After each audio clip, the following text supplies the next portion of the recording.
Ya, Assalamualaikum warahmatullahi wabarakatuh. Kembali di channel Safaris Imunologi ya. Kali ini kita akan membahas mengenai interferon tipe 1 ya. Kalau kemarin kita bahas interferon secara umum, sekarang kita bahas interferon tipe 1 sebelum nanti masuk ke masing-masing interferon ya. Nanti yang kita bahas ada banyak sekali ya.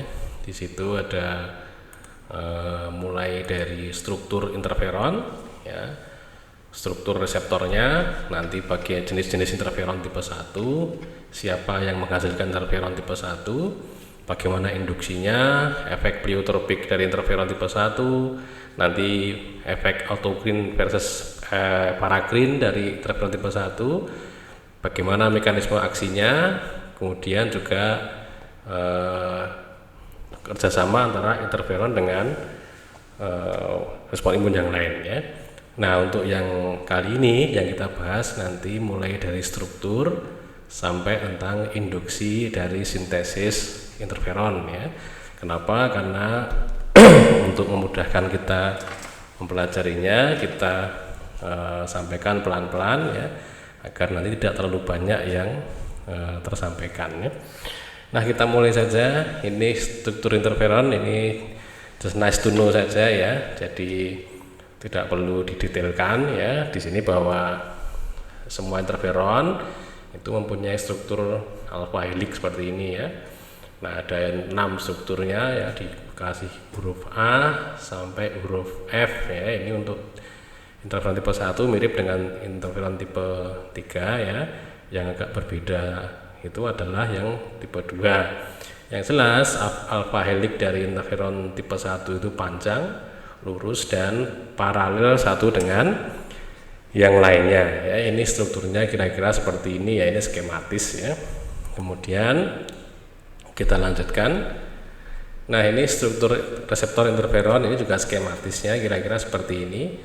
Nah, nanti interferon tipe 1 itu reseptornya adalah IFNAR 1 dan IFNAR 2 ya. Nah, ini kira-kira strukturnya seperti ini ya, skematisnya. Ini nice to know saja ya. Ya, kita lanjutkan. Ini klasifikasi mengenai interferon ya. Jadi interferon tipe 1 itu reseptornya IFNAR 1, IFNAR 2. Nanti ada dibagi lagi menjadi berbagai macam interferon tipe 1 ya. Misalnya di sini ada interferon alfa, interferon beta, kappa, epsilon, omega, delta, tau, dan sekarang ada lagi yang zeta atau limitin ya. Nah, interferon alfa itu dibagi lagi menjadi interferon alfa 1 dan seterusnya ya. Ini klasifikasi dari interferon tipe 1 ya. Nah, sekarang siapa yang menghasilkan interferon tipe 1? Nah, pada dasarnya ya, semua sel berinti itu bisa menghasilkan interferon ya. Cuma dari semua sel berinti yang menghasilkan interferon itu, yang terutama adalah leukosit ya. Itu sumber utama dari interferon ya. Nah, kita lanjutkan. Nah, ini nanti agak sedikit rumit ya. Saya harapkan misalnya ada waktu yang longgar, nanti silahkan para pemirsa untuk kembali melihat video yang cara mudah belajar imunologi ya. Nah, di situ nanti akan disampaikan cara mudah bagaimana mempelajari hal yang seperti ini nanti ya. Nah, baik, kita lanjutkan. Jadi induksi sintesis dari interferon tipe 1 itu macam-macam ya, banyak sekali jalurnya ya. Jalur induksinya itu banyak sekali ya.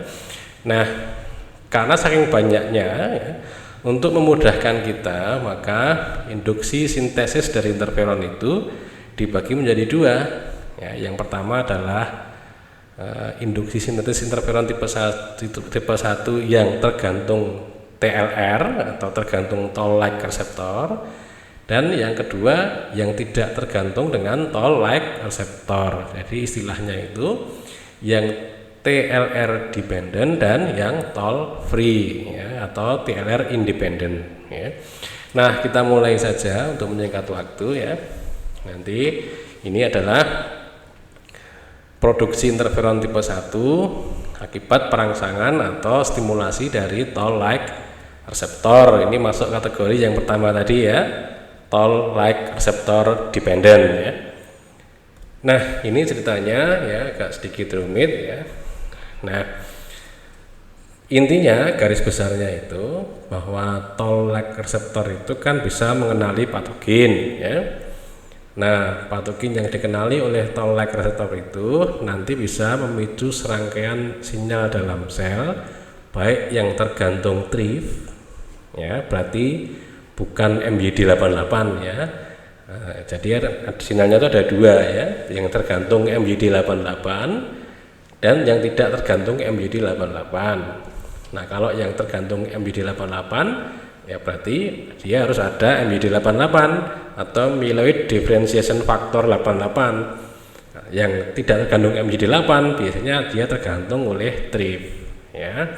Nah, ceritanya bagaimana? Ceritanya sebagai contoh ini ya. Toll-like reseptor itu kan struktur di dalam pada permukaan membran ya, membran sel bagian luar maupun yang di vakula bagian dalam ya, yang fungsinya itu bisa mengenali patogen ya. Nah, kalau toll-like reseptor itu mengenali patogen ya, maka ini kita bicarakan dulu yang non MYD atau MYD independent ya, yang tidak tergantung myeloid differentiation factor 88 ya.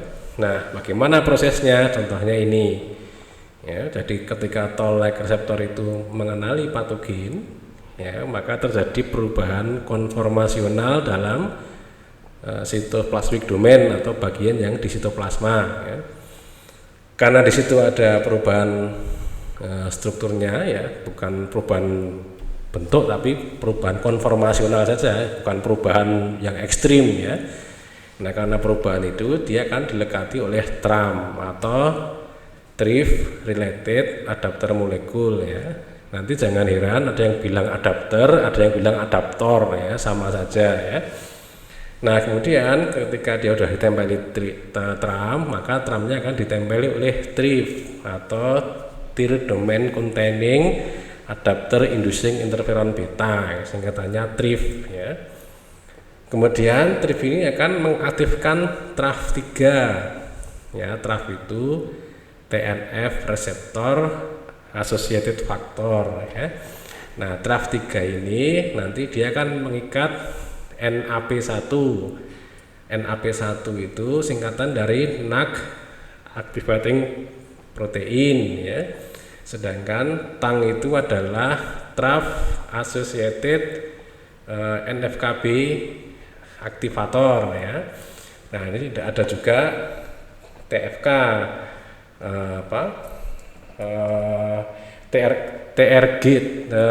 TRK fusgen ya. Nah, ketika ini terbentuk kompleks begini, nanti dia akan dilekati oleh TBK 1. TBK itu tank binding kinase, jadi dia mengikat pada tank ini, dan juga kompleks ini akan berikatan dengan IKK epsilon ya. Nama lain dari IKK epsilon itu IKKI inducible ya. Nah, TBK nama lainnya adalah NAK ya, NAK. Nah, TBK dan IKK epsilon ini nanti dia akan mengaktifkan IRF3 dan IRF7 dengan cara memfosforilasi ya. IRF itu interferon regulatory factor ya. Karena dia terfosforilasi, maka IRF3 dan IRF7 itu akan bergerak ke dalam nukleus untuk mempengaruhi ekspresi gen dari interferon tipe 1 ya, sehingga nanti akhirnya akan dihasilkan interferon tipe 1. Itu yang tergantung TRIF ya, atau yang non MYD88 dependent atau MYD88 independent ya, sama aja. Nah, sekarang bagaimana dengan yang hubungannya dengan MYD88 dependent ya. Nah, kalau yang MYD88 dependent itu misalnya ini TLR9 ya. Ketika dia mengenali patogen, terjadi perubahan konformasional di dalam domain sitoplasmik. Perubahan konformasional ini akan dilekati oleh MYD88 atau myeloid differentiation factor 88 ya.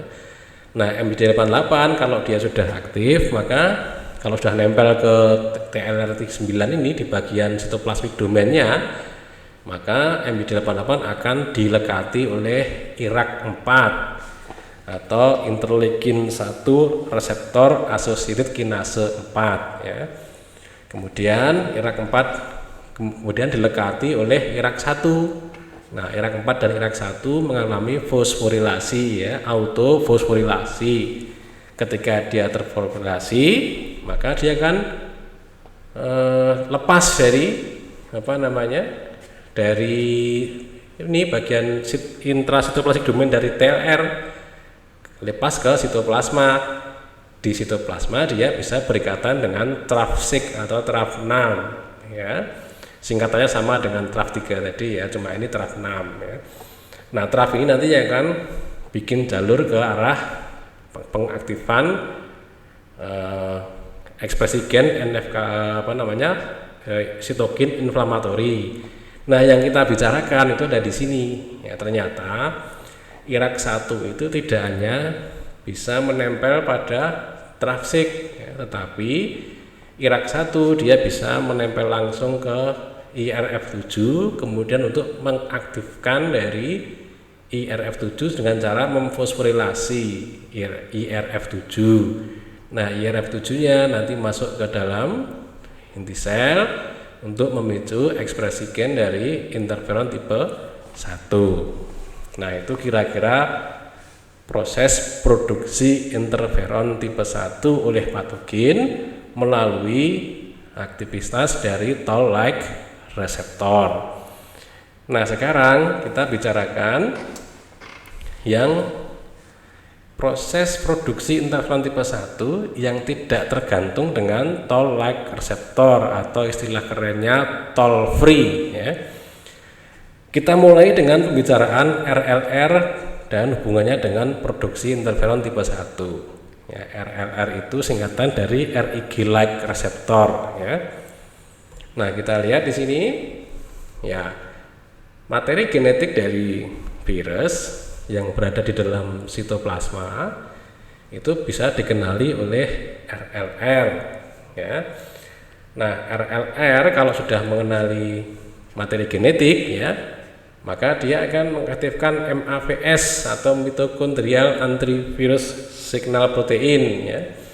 Nah, ketika MAVS ini teraktifkan, maka dia akan mengaktifkan STING. Nah, STING stimulator of interferon gen ya. Nah, kemudian sama seperti yang tadi, ya, STING-nya akan mengaktifkan TRAF, mengikat TRAT, tank, kemudian tanknya sama dengan tadi ya, akan ditempeli oleh tank binding kinase dan IKK epsilon. Nah, ini sama seperti yang lewat TLR tadi ya. Nah, akhirnya terfosforilasilah interferon regulatory faktor 3 dan 7 masuk ke inti sel untuk mempengaruhi ekspresi gen dari interferon tipe 1 ya. Ini yang RIG like reseptor ya, perannya dalam produksi interferon. Jadi ada patogen ya, materi genetik dari patogen mengaktifkan RLR ya. RLR-nya akan memicu pembentukan interferon tipe 1.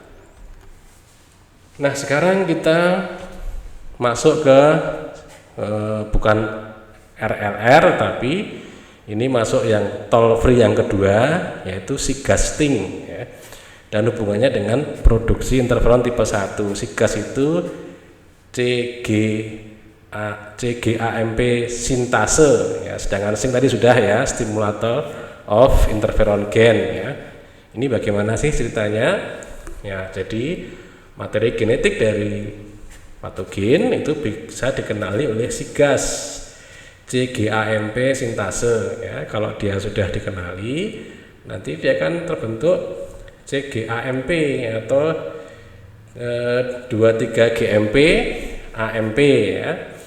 Nah, ketika dia sudah terbentuk CGAMP ini, maka dia akan mengaktifkan STING atau stimulator of interferon gen ya.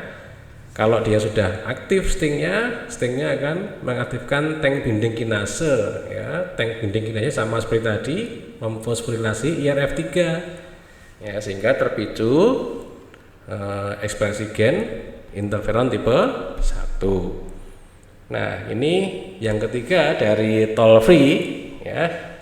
Dan dalam pengaruhnya dalam produksi interferon tipe 1 adalah lewat interferon inducible gen 16, ya, dan sting. Gimana ceritanya? Ceritanya adalah, jadi kalau ada materi genetik dari patogen, ya, maka dia akan dikenali oleh interferon inducible gen 16, ya. Kalau dia sudah dikenali, maka interferon inducible 16 ini akan mengaktifkan sting, ya. Stingnya mengaktifkan tank binding kinase, fosforilasi IRF3 dan 7. Nah, sama seperti tadi, akhirnya akan meningkatkan ekspresi dari gen yang menyandi interferon tipe 1, ya. Nah, sekarang kita bicarakan tentang toll free yang lain. Ternyata toll free yang lain itu banyak sekali, ya. Karena banyak, maka akhirnya kita bagi menjadi dua aja, ya. Sebenarnya materi genetik dari virus misalnya atau patogen, dia akan dikenali oleh toll free, ya, selain toll, ya, dan nanti akan membentuk interferon tipe 1 melalui sting dependen dan melalui sting independen, ya.